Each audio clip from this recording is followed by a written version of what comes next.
As artificial intelligence companies follow through on their promise to protect us from the possible dangers of the technology, users could soon see some changes to their experience.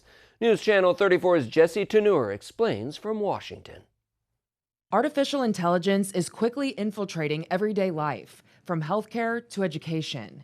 And the U.S. companies leading the way want to make sure their products are safe and secure. We need to be both bold and responsible because that's essential to build trust. Kent Walker is the president of global affairs for Google, one of 7 tech companies that signed on to new voluntary commitments with the White House. To not just look at the technology as it is today, but try and anticipate some of the opportunities and risks of tomorrow. Nick Clegg, the president of global affairs at Meta, says the companies agreed to publicly report flaws and risks in their technology, protect it from cyber threats, and label AI-generated content. We're not waiting for regulation to make sure we get AI right. But Common Sense Media CEO Jim Steyer stresses Congress ultimately has to act to hold the companies accountable for their products. AI will actually replace certain forms of work.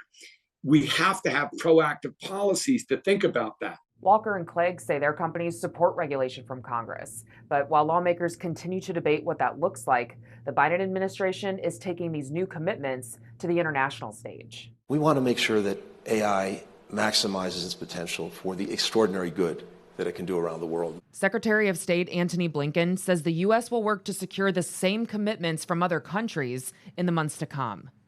In Washington, I'm Jesse Tanur.